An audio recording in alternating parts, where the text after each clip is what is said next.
Kaya mo bang pahabain yung buhay mo? Kaka-worry mo, kaka-doubt mo?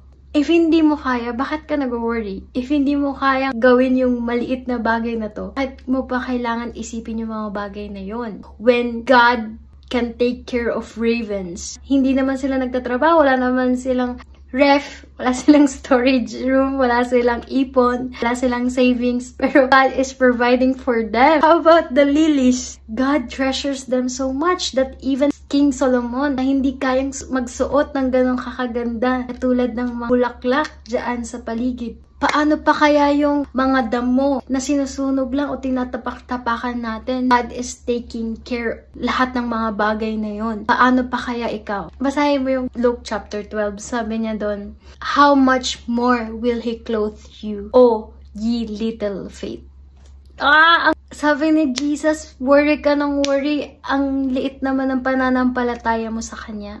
Tama na yung pagiging maliit na pananampalataya sa Panginoon. Magtiwala ka sa Kanya. Because these things na wino-worry mo, araw-araw anong kakainin ko, anong dadamitin ko, ano yung mga ipoprovide ko. Ito yung mga wino-worry ng mga taong walang pananampalataya sa Kanya. Mga tao dito sa mundo. Pero tayong mga anak ng Diyos, we are trusting in the Lord. No matter what happened, lalakasan natin yung faith natin sa Panginoon because He is a great provider. God is Jehovah Jireh. He is a great I am that will never leave you nor forsake you. Sabi niya, fear not, little flock, for it is your Father's good pleasure to give you the kingdom. Ang sabi pa ng Panginoon, your Father knoweth that ye have need of these things. Alam niya yung pangangailangan mo. Alam niya yan. Ang kailangan mo lang gawin is rather seek ye the kingdom of God, and all these things shall be added unto you. That's what you have to do.